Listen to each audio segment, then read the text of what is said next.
ये नरेशन है और नरेशन को पढ़ना ही पहले इसकी परिभाषा जानेंगे और एक एक बात हम लोग सीखेंगे नरेशन के बारे में कि नरेशन कहते किसको हैं।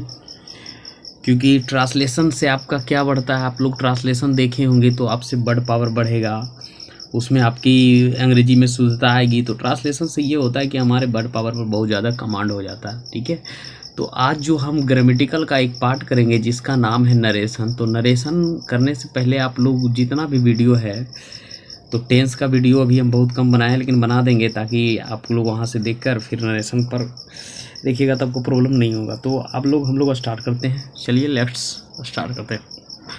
तो यहाँ क्या लिखा हुआ है, यहाँ नरेशन का नरेशन जो है, नरेशन देखिए, नरेशन यहाँ नरेशन चैप्टर है। नरेशन नरेट वर्ब से बना है। नरेशन जो बना है किस वर्ब से, नरेट वर्ब से बना है ना।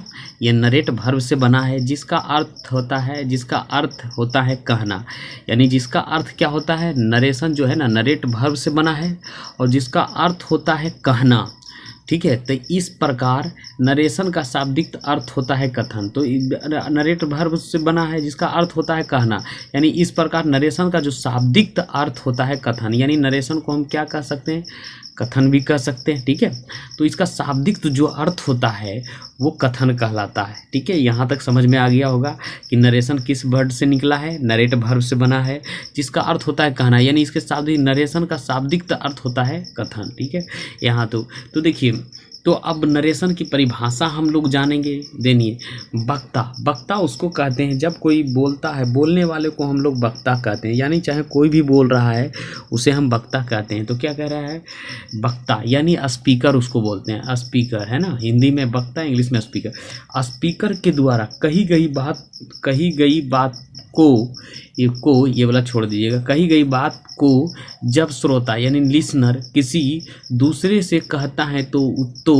उसे कहना, उसका कहना ही कथन यानी कथन या नरेशन या स्पीच कहलाता है। मान लीजिए एक व्यक्ति को बहुत कुछ बोल रहा है और दूसरा व्यक्ति सुन रहा है, और उसी बात को जब सुनकर वो तीसरे व्यक्ति तर बोलेगा तो उसी को कहने की क्रिया को क्या कहते हैं, कथन कहते हैं। ठीक है, तो जब वक्ता के द्वारा कही गई बात को श्रोता सुनकर किसी दूसरे तरफ से कहता है, यानी किसी दूसरे से कहता है, तो उसी को कहने की क्रिया को क्या कहते हैं, नरेशन कहते हैं या स्पीच। ये क्या हो गया, नरेशन की परिभाषा हम लोग सीख गए हैं ना।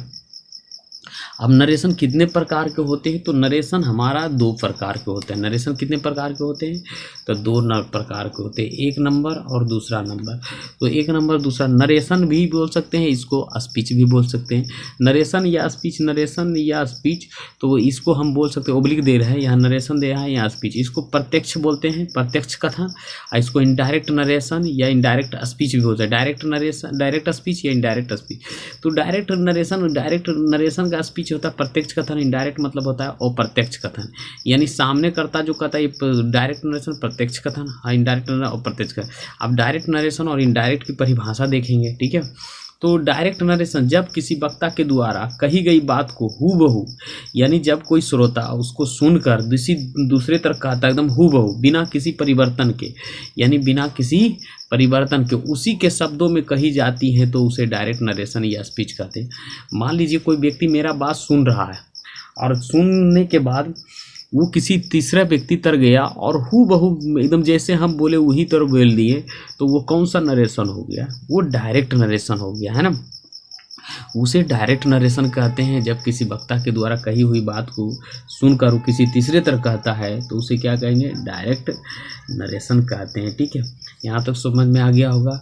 अब यहाँ क्या कर रहा है, तो इस प्रकार वाक्य के, तो अब डायरेक्ट नरेशन का क्या क्या रूल है, इस प्रकार के वाक्य में वक्ता के द्वारा दिए गए कथन यानी स्टेटमेंट को इन्वर्टेड कोमा के अंदर रखा जाता है। यानी जब इस प्रकार के जब कथन दिया जाता है, डायरेक्ट नरेशन कैसे पहचानेंगे, वो हमेशा इन्वर्टेड कोमा के अंदर रखा जाता है, जब वो बोलेगा, है ना, रखा जाता है। और उसके बाद यहाँ दिखाएंगे तो इन्वर्टेड कोमा इस प्रकार का रखेंगे, रखा जाता है, जिसे रिपोर्टेड स्पीच कहते हैं। उसको क्या बोलते हैं? रिपोर्टेड स्पीच कहते हैं। रिपोर्टेड स्पीच कहते हैं। तो जो अंदर में रखा जाता है तो उसे क्या बोलते हैं? रिपोर्टेड स्पीच बोलते हैं। और जो भाग इन्वर्टेड कोमा के बाहर रखा जाता है उसे रिपोर्टिंग वर्ब कहते हैं। मान लीजिए हम एक वाक्य लेते हैं अभी डायरेक्ट नरेशन का, तो डायरेक्ट नरेशन का लेते हैं एक भाग। तो मान लीजिए यहाँ लेते हैं ही और से, SAY सेज टू, यहाँ कोमा, इन्वर्टेड कोमा, यहाँ I am your, YO your friend, FRIEND, coma inverted coma बंद। तो देखिए यहाँ क्या होता है, तो जो ये जो इन्वर्टेड कोमा है ना, इनके भीतर में जो रहता है उसे क्या बोलते हैं? उसे बोलते हैं, इन्वर्टेड कोमा के अंदर जो रखा जाता है उसे रिपोर्टेड स्पीच। यानी यहाँ से लेके यहाँ तक क्या बोलते हैं? FRIEND, सॉरी डी होगा, इन्वर्टेड कोमा अंदर हो जाएगा। तो यहाँ क्या होगा? तो जो इन्वर्टेड यानी रिपोर्टिंग वर्ब क्या बोलता है? जो देखिए यहाँ इस प्रकार के वाक्य के द्वारा दिए गए कथन स्टेटमेंट के अंदर जो रखा जाता है उसे रिपोर्टेड स्पीच। इन्वर्टेड कोमा के अंदर जो रखा जाता है उसे क्या बोलेंगे? Reported speech. और जो भाग इन्वर्टेड कोमा के बाहर रखा जाता है उसे रिपोर्टिंग वर्ब। यानी ये भाग देखिए, ही सेज टू मी, यहाँ ही सेज टू और यहाँ मी भी होगा, sorry he says to me, यहाँ मी रखे। तो ये जो भाग्य है इसे क्या बोलेंगे? ये पूरा भाग दो भागों में बट गया है, तो हम अच्छा से अभी लिख देते हैं। तो इसे क्या बोलेंगे? He says to me. तो यहाँ क्या होगा? ये इसको बोलते हैं रिपोर्टिंग वर्ब, और ये रिपोर्टेड स्पीच। हम दो भाग का भी सीखेंगे कि जब भी रिपोर्ट क्या रहेगा, जब भी नरेशन में रहेगा दो भाग रहेगा, एक रहेगा इन्वर्टेड कोमा के अंदर में डायरेक्ट नरेशन में, और एक इन्वर्टेड कोमा के बाहर रहेगा, तो उसे क्या बोलते हैं? रिपोर्टिंग वर्ब और रिपोर्टेड स्पीच। ठीक है, तो यहाँ तक आपको दो भाग का आपको सीखना जरूरी है। इसके बाद हम लोग आगे देखते हैं। अब इस वाक्य को देखिए, जैसे क्या कह रहा है, वह कहता है मैं ईमानदार हूँ, वह कहता है मैं ईमानदार हूँ। तो इसमें आपको देखना है कि रिपोर्टिंग वर्ब कौन है, रिपोर्टेड स्पीच कौन है। तो हम लोग देखिए, तो रिपोर्टिंग वर्ब और रिपोर्टेड स्पीच कौन है इसमें देखना है। तो देखिए ही सेज, SAY सेज, और यहाँ कोमा और इन्वर्टेड कोमा, वह कहता है मैं ईमानदार हूँ, और I am honest, HONEST, honest, inverted coma बंद यहाँ बिंदु। तो ये जो काला इन्वर्टेड कोमा के बाहर रहेगा इसे बोलेंगे reporting, REPORTING, reporting verb, VERB, और इसे क्या बोलेंगे? Reported, REPORTED, reported speech, SPEECH। तो हमारा दो भाग में हमको ज्ञात हो गया, रिपोर्टिंग वर्ब, रिपोर्टेड स्पीच। तो आपको यहाँ रिपोर्टिंग वर्ब प्रेजेंट टेंस में भी रह सकता है, पास्ट टेंस में रह सकता है, और फ्यूचर टेंस में भी रहेगा। ठीक है, तो हम लोग अभी देख लेंगे। जैसे मान लीजिए हम यहाँ अभी तीनों वर्ब में देखेंगे। जैसे राम कहता है, कहता है राम कहता है। तो राम कहता है तो क्या होगा? यहाँ राम, RAM, राम, इसका ट्रांसलेशन करेंगे SAY सेज, है ना। तो ये कौन सा टेंस में हो गया? ये प्रेजेंट, PRESENT, प्रेजेंट टेंस में। रिपोर्टिंग वर्ब क्या है? रिपोर्टिंग वर्ब कौन सा टेंस में है? रिपोर्टिंग वर्ब आपका प्रेजेंट टेंस में है। रिपोर्टिंग जो वर्ब है, और रिपोर्टेड स्पीच क्या है? रिपोर्टेड स्पीच भी प्रेजेंट में है, तो ये प्रेजेंट में भी हो सकता है। और एक और लिख लेते हैं, राम ने कहा, राम ने कहा। तो ये कौन सा टेंस में रिपोर्टेड स्पीच? यहाँ करते हैं राम, RAM, राम, और वर्ब का तीसरा रूप हो जाएगा कहा, तो वर्ब का दूसरा रूप हो जाएगा SAID, सेड। तो ये कौन सा टेंस में है? PAST, पास्ट टेंस में, STENS, पास्ट टेंस में। उसके बाद वहाँ तीसरा में लिखेंगे, एक हो गया, एक, और दूसरा और तीसरा होगा राम कहेगा, राम कहेगा। तो क्या हो जाएगा? राम, RAM, राम, और विल, WIL, विल, और से, ऐसे। रिपोर्टिंग वर्ब कौन है? Future, FUTUR, future tense, TENS। मैं इसलिए बता रहा हूँ कि ताकि आपको जब हम लोग नरेशन पढ़ेंगे तो उसमें कोई दिक्कत नहीं होगा। ठीक है, तो नरेशन को हम 5 व्यू से बनाएंगे, लेकिन बनाएंगे तो पहले हिंदी में तो नहीं बताएंगे, जो भी बताएंगे अब इंग्लिश में बताएंगे। तो देखिए यहाँ क्या होता है, अब इनडायरेक्ट नरेशन किसे कहते हैं, तो इसमें इनडायरेक्ट नरेशन उसमें जिसमें करता, इनडायरेक्ट नरेशन का भी परिभाषा हम बता देंगे। और अभी यहाँ तक हो गया। अब हम लोग देखेंगे क्या इनडायरेक्ट नरेशन। ये जो देख लिए हम किसका वाक्य था, डायरेक्ट नरेशन में, है ना। तो अब इनडायरेक्ट नरेशन का परिभाषा भी सीख लेंगे और उसको देख लेंगे, ठीक है। तो इनडायरेक्ट नरेशन किसे कहते हैं, वक्ता। अब देखिए इनडायरेक्ट नरेशन को हम देखते हैं, डायरेक्ट नरेशन का परिभाषा भी देख लेते हैं। तो इन वक्ता के द्वारा कही गई बात को हूबहू ना कहकर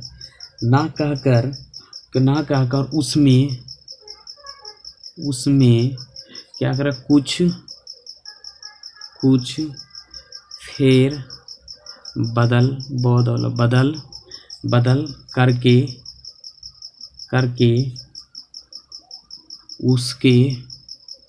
उसके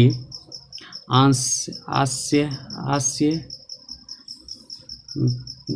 को व्यक्त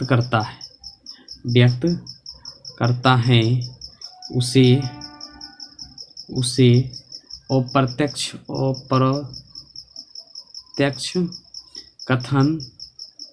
कथन या indirect INDIRECT indirect narration NARRATION narration कहते हैं। तो इसको ज़रा समझिएगा, है ना। तो इसमें क्या कह रहा है, जब किसी को वक्ता के द्वारा, मान लीजिए यहाँ से हम लोग अभी देखते हैं इनडायरेक्ट नरेशन या स्पीच, वक्ता के द्वारा कही हुई बात को हूबहू ना कहकर जो श्रोता है कुछ फेर बदल कर देता है या अपने शब्दों में उसे व्यक्त कर देता है, उसे क्या कहते हैं, इनडायरेक्ट नरेशन कहते हैं। तो इसका पहचान क्या रहता है, ये इनडायरेक्ट नरेशन कभी भी इन्वर्टेड कोमा के अंदर नहीं रहेगा, इन्वर्टेड कोमा का प्रयोग नहीं होगा जो इनडायरेक्ट नरेशन में, ये बात ध्यान रखिएगा। INDIRECT इनडायरेक्ट नरेशन में NARRATION इनडायरेक्ट नरेशन में इन्वाइटेड IN और VE और RTD inverted comma COMMA comma का प्रयोग नहीं होता है ना। इसके अंदर इनडायरेक्ट नरेशन में अंदर में कभी भी इन्वर्टेड कोमा का प्रयोग नहीं होता है। तो आप लोग यहाँ तक समझ में आ गया होगा। अब हम लोग क्या करेंगे, डायरेक्ट नरेशन इनडायरेक्ट नरेशन समझ में आ गया। अब देखिए तो हम लोग पहले 3 रूल से चेंज करेंगे, 3 रूल जिसमें बहुत सारा रूल रहता है, लेकिन हाँ डायरेक्ट से इनडायरेक्ट नरेशन करने के लिए हम लोग को 3 रूल रहता है। 3 रूल, एक रूल रहता है, एक रूल में हम एक रूल में सीखेंगे, पहले सीखेंगे जनरल रूल GEN और GENERAL general rule RULES rules यानी जनरल नियम। तो जनरल नियम किसको कहते हैं, जनरल नियम उन नियमों को कहते हैं जो प्रत्येक वाक्य पर लागू होता है, जो प्रत्येक वाक्य पर लागू होता है, जो प्रत्येक वाक्य पर लागू होता है उसे जनरल GENERAL जनरल रूल कहते हैं, RULES रूल्स कहते हैं, ठीक है। तो ये बात ध्यान में रखिए, जनरल रूल से कहते हैं जो प्रत्येक वाक्य पर लागू होता है उसे जनरल रूल कहते हैं। और एक होता है स्पेशल रूल, दूसरा में क्या होता है स्पेशल SP और E और CIL स्पेशल रूल RUL और ES स्पेशल रूल्स जो विभिन्न प्रकार के जो भिन्न प्रकार के वाक्य के लिए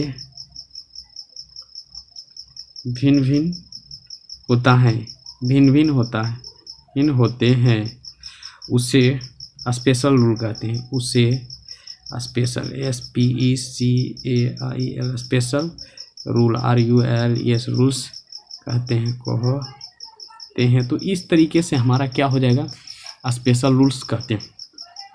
तो यहाँ तक हम सीखने के बाद अब जो सीखेंगे उसमें हम 3 रूप से बेसिक रूप से सीखेंगे। एक सीखेंगे पहला रूल, अभी आगे बढ़ते हैं। अभी जो पहला जो सीखेंगे, 1 नंबर वाला सीखेंगे change, CHANG, change of person, PERSON, change of person. दूसरा में हम लोग क्या सीखेंगे, change, CHANG, change of tense. क्या सीखेंगे, change of tense, TENS, change of tense. तीसरा में जो सीखेंगे change, CHANG, change of other, OTHER, other parts, PARTS, parts of speech, SPEECH। हाँ, लेकिन हाँ थोड़ा आराम से रहिएगा, ये नहीं कि एकदम पूरा अथी करना है, उसमें हमको नहीं करना है। तो ठीक है, तो धीरे धीरे हम लोग आगे बढ़ रहे हैं और धीरे धीरे हम लोग सीखेंगे, और ये जितना भी होगा हम लोग प्रैक्टिस भी करेंगे और सीखेंगे भी। तो जो भी होगा हम अभी बताते हैं। तो चेंज, अभी हम जो 1 नंबर पर पढ़ेंगे चेंज ऑफ पर्सन, तो चेंज ऑफ पर्सन में क्या पढ़ेंगे आज जो 1 नंबर वह change, CHANG, change of person, PERSON। Change of person में क्या करेंगे, तो जब डायरेक्ट से इनडायरेक्ट नरेशन करेंगे तो देखिए डायरेक्ट से इनडायरेक्ट में बदलने पर इन्वर्टेड कोमा के भीतर जो भी पर्सन रहेगा उसको चेंज करेंगे। यानी देखिए डायरेक्ट से हम जब, देखिए यहाँ क्या लिख देते हैं, अब लिखते हैं DIR और ECT, direct speech, SPEECH। Direct speech कैसे पहचानेंगे कि इन्वर्टेड कोमा के अंदर रहेगा। डायरेक्ट स्पीच को इनडायरेक्ट, INDI और RECT, indirect speech, SPEECH, speech में बदलने, चेंज ऑफ पर्सन, बदलने पर इन्वाइटेड, IN और VER और TED, इन्वाइटेड कोमा, COMM और AS, कोमा के भीतर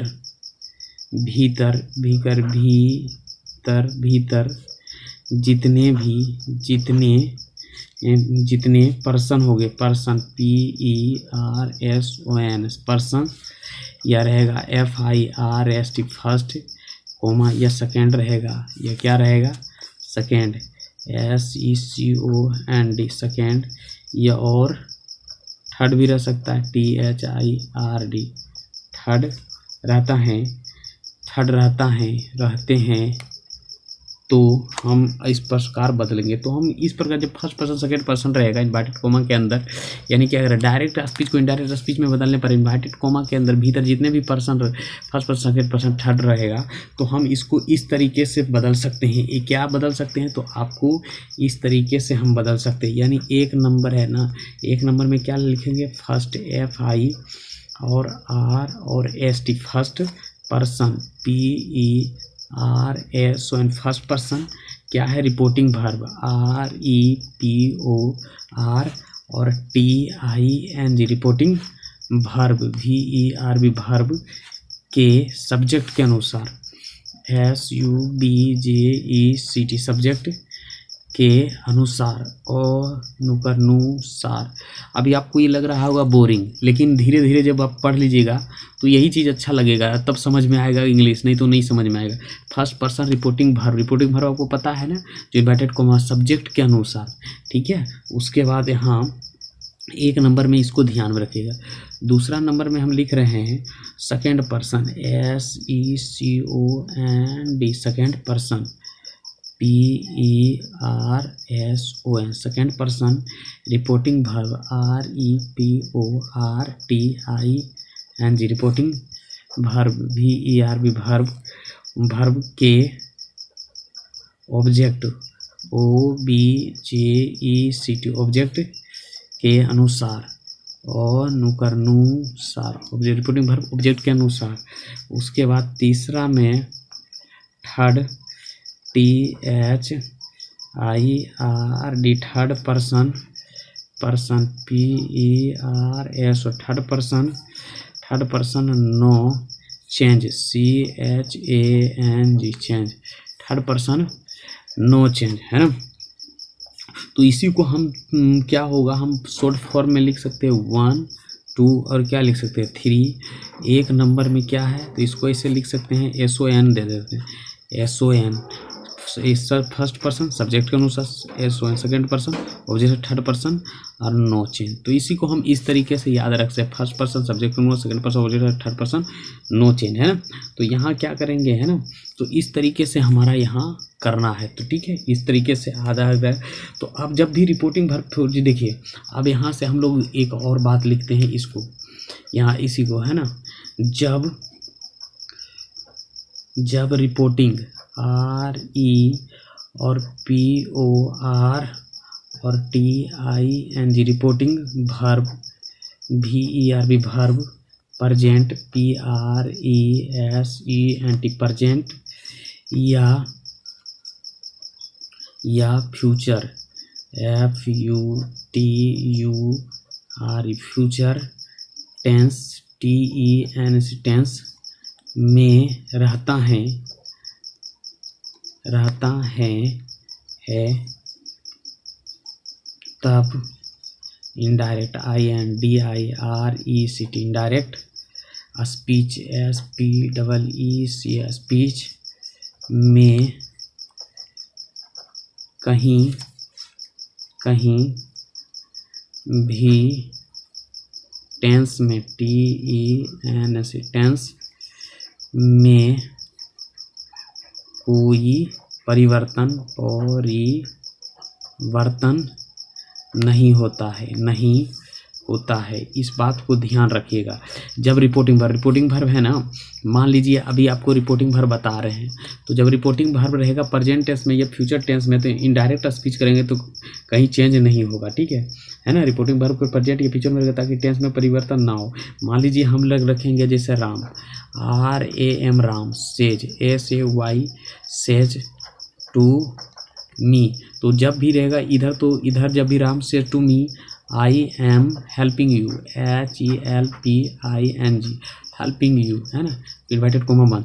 तो यहाँ जो राम से टू थी कौन सा टेंस में, आपको हम बताया थी प्रेजेंट टेंस में, और फ्यूचर राम बिल से SY, तो कौन सा टेंस में है, ये रिपोर्टिंग वर्ब कौन सा टेंस में है, इसी को रिपोर्टिंग वर्ब बोलते हैं। तो ये कौन सा टेंस में है, ये प्रेजेंट टेंस में और फ्यूचर में, तो इधर टेंस में कहीं भी परिवर्तन नहीं होगा। तभी हम इसको बात नहीं कर रहे फर्स्ट पर्सन सब्जेक्ट का अनुसार, second person object, third person no change हम करेंगे तो आप लोग को क्या होगा, ध्यान में आ जाएगा, है ना। अब देखिए तो अब क्या होता है यहाँ से, अब हम लोग थोड़ा एक और जो मुख्य बात है दूसरा क्या है इसको देखना है। जब देखिए तो हमारा इनडायरेक्ट नरेशन हम 5 सेंटेंस को बनाएंगे, लेकिन दूसरा नंबर में क्या कह रहा है, दूसरा नंबर में जब invited INVERTED invited coma COMMAS coma के भीतर असर्टिव ASS और ERTIV assertive sentence SENTENC assertive sentence रहता है तब इनडायरेक्ट IN और DIRECT indirect speech SPEEC indirect speech में इनवाइटेड IN और VER और TED इनवाइटेड कोमा COMM और S कोमा के बदले दैट का प्रयोग करेंगे। ये बात आपको ध्यान में रखना है। जब इन्वर्टेड कोमा के भीतर इंसर्टिव सेंटेंस रहे तो असर्टिव सेंटेंस से आपको 2 अंक निकलता है, एक ASSERTIV असर्टिव सेंटेंस, एक निकलता है अफर्मेटिव AFFIRMTIV अफर्मेटिव, और दूसरा क्या निकलता है NEGATIV निगेटिव, यानी सकारात्मक वाक्य नकारात्मक। तो हमको इसको अभी नहीं देखना है, असर्टिव सेंटेंस रहने अब जो मुख्य बात है, एक बात और हमको आपको ध्यान में रखना है। जो तीसरा बात है, तीसरा बात आपको क्या करना है कि जब रिपोर्टिंग REPO और RTING रिपोर्टिंग वर्ब देखिए, रिपोर्टिंग वर्ब यानी यहाँ रहेगा से और ओब्लिक सेज, SAY सेज, और यहाँ रहेगा SAID सेड। हम सेड रहे और उसके बाद यहाँ से लिखते हैं, उसके बाद ऑब्जेक्ट रहे, OBJECT ऑब्जेक्ट रहे,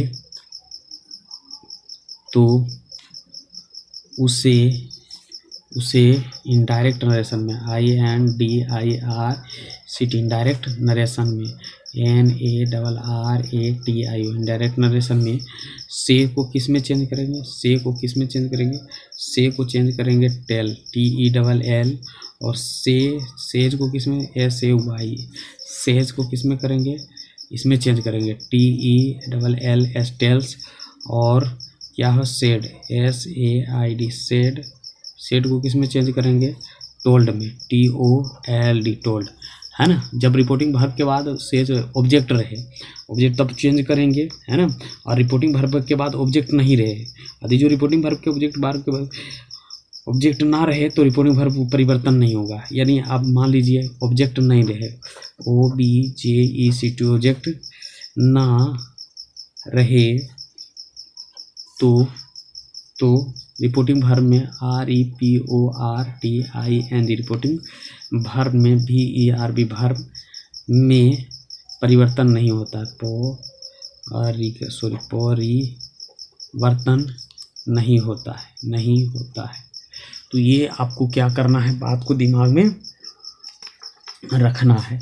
और एक चीज़ और हम देखेंगे जिसका ही बहुत बड़ा रोल प्ले करता है, खास करके हम लोग जब वर्ब पढ़ते हैं, रिपोर्टिंग वर्ब पढ़ते हैं, उसका बहुत बड़ा रोल रहता है। तो अब हम लोग उस पर काम करते हैं, ठीक है। तो काम क्या करते हैं, देखिए हम लोग अभी इसमें पूरा वही चीज़ बनाएंगे। यानी यहाँ हम लिख देते हैं पर्सन, यहाँ क्या लिख देते हैं, पर्सन PERSON। पर्सन 3 प्रकार के होते हैं, PERSON पर्सन। उसके बाद पर्सन के बाद जब हम इस तरीके से खींचते हैं तो यहाँ पर्सन के बाद यहाँ क्या हो जाएगा, इस तरीके, यहाँ हम लिखते हैं first person PERSON first person. यहाँ फर्स्ट पर्सन में कौन आ जाएगा, यानी I आ जाएगा और V आ जाएगा। ये दोनों में फर्स्ट पर्सन में I और V। उसके बाद यहाँ लिखते हैं SECOND सेकेंड, यानी ऐसे भी लिख सकते हैं सेकेंड पर्सन, तो इसमें कौन आ जाएगा, U खाली आ जाएगा, ठीक है। और बाकी बात थर्ड, तो इसको ऐसे लिखते हैं RD third person PERSON। Third person में कौन हो जाएगा, ही हो जाएगा, और क्या हो जाएगा, सी हो जाएगा, और कौन हो जाएगा, ईट हो जाएगा, या दे हो जाएगा। इस तरीके से हमारा ये सबको ध्यान में रखिएगा। तो मैं चीज़ यहाँ से नहीं पढ़ना, हम लोग को पढ़ना है, इसको बोलते हैं nominative, NOMINATIV nominative case, CAS case, है ना, नॉमिनेटिव केस। तो इसी तरीके से 2 होता है, और इसमें पॉजिटिव POSS और ESSIV positive case, CASE positive case. तो इस तरीके से हमारा 2 होगा पॉजिटिव केस। तो यहाँ इसको है positive adjective POSSESS positive adjective भी बोलते हैं, ADJECTIV पॉजिटिव एडजेक्टिव भी बोलते हैं। और इसको जैसे यहाँ क्या होता है, आई के हो जाएगा माई, और यहाँ माई के आवर OUR आवर। उसके बाद यहाँ यू के योर, और ही के क्या हो जाएगा, यहाँ ही के हीज HIS हीज, और सी के हर HER हर, और ईट के क्या होगा, यहाँ ईट का सिर्फ इट्स हो जाएगा IT इट्स, और दे का क्या होगा, देयर TH और EIR देयर। तो चेंज ऑफ पर्सन में इसका बहुत बड़ा रोल है, ठीक है। इसको आपको किसी भी तरीके से करना है। फिर एक होता है पॉजिटिव एक और होता है POSSESSIV, पॉजिटिव प्रोनाउन होता है, ठीक है। पॉजिटिव प्रोनाउन में क्या होता है, इसका होता है माई का mine, MIN mine, our OURS ours, और फिर क्या होता है YOURS योर्स, और फिर ही यहाँ क्या होता है हीज, HIS हीज, और फिर यहाँ हर्स HER हर्स, और यहाँ क्या हो जाएगा कट्टम कुटी, यहाँ नहीं होगा, इसका हो जाएगा देयर्स TH और EIRS देयर्स, है ना। अब ये ऑब्जेक्टिव है, क्या है ऑब्जेक्टिव, एक और है ऑब्जेक्टिव। तो यहाँ क्या हो जाएगा ऑब्जेक्टिव केस, इसको बोलते हैं OBJECTIV ऑब्जेक्टिव केस। तो यहाँ क्या हो जाएगा मी हो जाएगा, यहाँ आस, और यहाँ क्या हो जाएगा YOU, और फिर यहाँ क्या हो जाएगा हिम HIM हिम, और यहाँ हर HER हर, और यहाँ ईट, और यहाँ आपका हो जाएगा देम THEM देम। तो ये चेंज ऑफ पर्सन में बहुत बड़ा रोल प्ले करता है। अब हम लोग डायरेक्ट से इनडायरेक्ट, अब जो भी वीडियो बनेगा डायरेक्ट से इनडायरेक्ट कैसे किया जाता है, यहाँ तक हमारा जो बेसिक था यानी आधा घंटा वो हमारा बेसिक था। अब बेसिक में कुछ बचा नहीं है, हाँ एक और चीज़ बचा है कि हम 5 सेंटेंस के थ्रू इसको पढ़ेंगे, अफर्मेटिव नेगेटिव इंट्रोगेटिव जो भी होगा पढ़ेंगे। तो अब हम लोग यहाँ से कुछ बात को चेंज करते हैं। तो अब यहाँ से हम लोग क्या करते हैं, अब काम करते हैं कि अब कैसे हम लोग को बनाना है डायरेक्ट से इनडायरेक्ट नरेशन, ठीक है। तो अब स्टार्ट करते हैं और मेरे साथ अब बने रहिए। यहाँ से हम लोग अब जो पढ़े हैं दिमाग में है कितना है, मान लीजिए आपको 1 नंबर में दे दिया है, इस तरीके से 1 नंबर में आपको क्वेश्चन दिया है। तो क्वेश्चन यहाँ से हम लोग करेंगे, ठीक है। जैसे मान लीजिए डायरेक्ट में दिया है ही और सेज SAY सेज, और टू और me, he says to me comma inverted comma में, I am योर फ्रेंड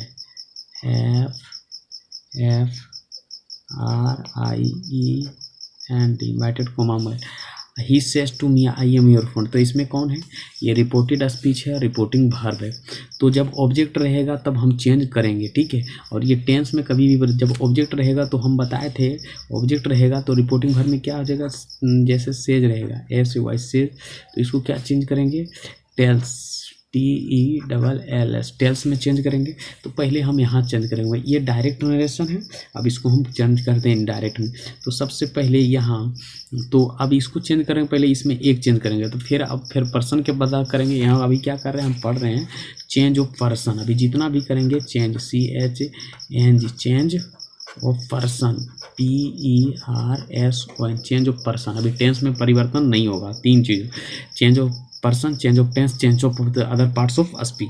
तो हम अभी क्या करेंगे चेंज ऑफ टेंस। तो सबसे पहले क्या करेंगे, ये तो यही रह जाएगा, ही रह जाएगा डायरेक्ट इनडायरेक्ट। ये किस में चेंज हो, ऑब्जेक्ट है तो ये क्या हो जाएगा टेल्स TELLS टेल्स।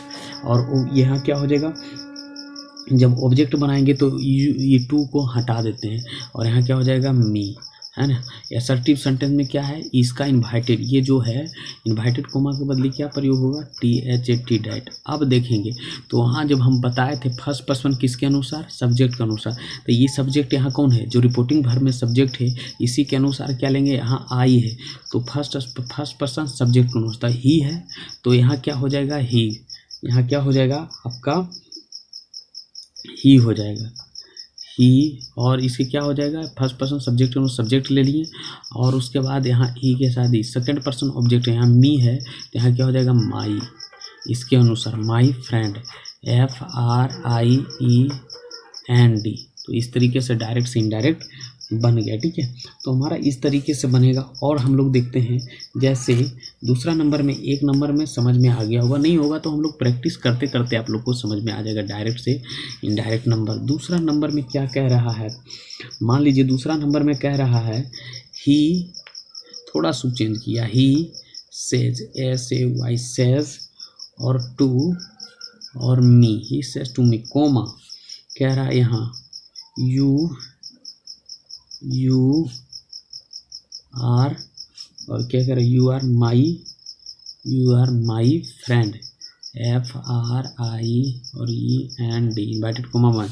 तो सबसे पहले क्या होगा, यहाँ पहले फर्स्ट पर्सन था तो सब्जेक्ट के अनुसार सेकंड पर्सन, अब ऑब्जेक्ट के अनुसार यहाँ होगा। थोड़ा सा चेंज किया है यहाँ। तो हम लोग जितना भी ये 50-60 को जो भी होगा हम बनाएंगे, एक वीडियो में नहीं होगा, दूसरा में बनाएंगे, तीसरा में, लेकिन हम लोग आज क्लियर करेंगे जितना भी हो। तो सबसे पहले यहाँ लिखेंगे। तो इसके बाद क्या है, ऑब्जेक्ट है तो इसको किस चीज़ में करेंगे, टेल्स में, TELL और S टेल्स। और मी को हटा देंगे, यहाँ क्या 1-2 को हटा देंगे, यहाँ क्या हो जाएगा मी। और इन्वाइटेड कोमा के बदले क्या हो जाएगा, जब ये हट जाएगा इन्वाइटेड कोमा के बदले डैट। और यहाँ सेकेंड पर्सन ऑब्जेक्ट है तो ऑब्जेक्ट यहाँ क्या है, सेकेंड पर्सन ऑब्जेक्ट है, यहाँ ई आ जाएगा, ई इसका ग्रुप हो जाएगा यहाँ आई, उसके बाद एम, और माई का क्या हो जाएगा, यहाँ माई का फर्स्ट पर्सन, माई फ्रेंड का चेंज थर्ड पर्सन है तो यहाँ क्या रह जाएगा, माई फ्रेंड हो जाएगा। हाँ फर्स्ट पर्सन है सब्जेक्ट के अनुसार, तो यहाँ क्या हो जाएगा, फर्स्ट पर्सन है तो सब्जेक्ट के अनुसार तो हीज हो जाएगा, HIS हीज फ्रेंड, FRIEND। और इस तरीके से डायरेक्ट से इनडायरेक्ट बन गया। ठीक है, अब 3 नंबर का क्वेश्चन हम देखेंगे। 3 नंबर का क्वेश्चन में क्या कह रहा है, 3 नंबर में कह रहा है CSHC और says SAYS, says C says to me, C says to me, C says to me, comma inverted comma में क्या लिखा है, C says to me I am his sister, I am his, HIS his sister, SISTER, I am his sister. तो C says to me, तो सबसे पहले क्या करेंगे, रिपोर्टिंग वर्ब है तो ऑब्जेक्ट है तो इसमें सी तो सी रहेगा, और ये किस में चेंज होगा, टेल्स में, TELLS टेल्स, और 2 को हटाते मी, इन्वाइटेड कोमा बदली क्या पड़ेगा, एसर्टिव सेंटेंस है डैट, फर्स्ट पर्सन सब्जेक्ट के अनुसार। तो क्या सब्जेक्ट है, यही वाला यहाँ उतर जाएगा सी, और इसके अनुसार इज, और थर्ड पर्सन है, third person no change, third person यहाँ नो चेंज हो जाएगा तो हिज सिस्टर हो जाएगा, HIS हिज, SISTER। तो इस तरीके से हम एक एक स्टेप बढ़ रहे हैं। अब हम लोग यहाँ देखेंगे 4 नंबर, क्वेश्चन नंबर 4 में, क्वेश्चन नंबर 4 में क्या कह रहा है, Ram RAM Ram says SAY says to me, Ram says to me comma inverted comma I am your FRIEND, I am your friend, है ना, यहाँ बिंदु देंगे आई एम योर फ्रेंड। तो सबसे पहले यहाँ करना क्या है, तो यहाँ हो जाएगा Ram RAM Ram tells TELLS tells me, इसके बदले क्या हो जाएगा THAT that, first person subject के अनुसार राम है तो राम भी दे सकते हैं, और नहीं तो यहाँ ही भी लगा सकते हैं, तो ही लगा दीजिए, he is second person object के अनुसार। तो यहाँ क्या हो जाएगा, ऑब्जेक्ट क्या है मी, तो यहाँ क्या हो जाएगा माई फ्रेंड, FRIEND, है ना। इस तरीके से क्वेश्चन होगा। उसके बाद 6 में क्या कह रहा है, हम लोग अब 6 देखेंगे। 6 में कह रहा है सीता, सॉरी 5 देखेंगे, क्वेश्चन नंबर 5 में SITA Sita, says SAY says, और to me Sita says to me comma inverted comma I am your friend FRIEND inverted comma बांध दिया है बिंदु। तो इसको बनाइए आप लोग, जरा है पावर तो बनाइए, 2 सेकंड देते हैं आप लोग को। तो इसको नहीं बनेगा तो छोड़िए। तो SITA सीता, यहाँ क्या हो जाएगा टेल्स TELLS टेल्स, और 2 हट जाएगा मी इन्वाइटेड कोमा बदले क्या हो जाएगा डैट, फर्स्ट पर्सन सब्जेक्ट, यहाँ क्या हो जाएगा सी, ये सेकंड पर्सन ऑब्जेक्ट के अनुसार। तो माई फ्रेंड FRIEND, है ना। तो माई फ्रेंड होगा। इस तरीके से हमारा बन गया क्वेश्चन नंबर 6। क्वेश्चन नंबर 6 हो जाएगा Ram RAM Ram says SY says, Ram says to Sita SITA Ram says to Sita comma inverted comma में I am your friend FRIEND bracket comma बंद। तो इसको बनाइए। तो पहले राम, राम के तो राम ही हो जाएगा, इस किस में चल जाएगा, टेल्स, टेल्स और 2 हट जाएगा और किसको कहेगा, SITA सीता, ऑब्जेक्ट था तब टेल्स में बदली होगी, इन्वर्टेड कोमा बदली क्या हो जाएगा, डैट। और फिर क्या हो जाएगा, फर्स्ट पर्सन किसके अनुसार, सब्जेक्ट होता है ही हो जाएगा, और ईज होगा सेकंड पर्सन ऑब्जेक्ट होने यानी हर हो जाएगा, HER हर फ्रेंड, FRIEND। ठीक है, इस तरीके से हमारा ये बनेगा। क्वेश्चन नंबर 7 में, क्वेश्चन नंबर 7 में क्या कह रहा है, SITA Sita, says SAY says, to Ram RAM Sita says to Ram, comma inverted comma में, I am your friend, FRIEND। तो यहाँ क्या होगा, तो सीता SITA सीता, यहाँ क्या हो जाएगा, tells TELLS tells, Ram Ram Ram inverted comma पे डैट फर्स्ट पर्सन सब्जेक्ट में, तो सी ये सेकंड पर्सन ऑब्जेक्ट के अनुसार तेजा क्या हो जाएगा, सेकंड पर्सन हीज हो जाएगा, बॉय ना his friend, FRIEND bracket comma बंद। इसी तरीके से क्वेश्चन नंबर 8 में, क्वेश्चन नंबर 8 में हम लोग देखेंगे, अभी आज क्वेश्चन नंबर 10 वो करेंगे, फिर हम लोग आगे बढ़ेंगे। ठीक है, तो नहीं इतने तक रहने दीजिए, वीडियो बहुत लंबा हो जाएगा। ठीक है, कल 7 तक कर दिए, 7 से लेके जितना होगा कल हम लोग इस क्वेश्चन को करेंगे। ठीक है, मेरे साथ बने रहिए और देखते रहिए यूनिक वर्ल्ड। ठीक है, that's all, bye, take care.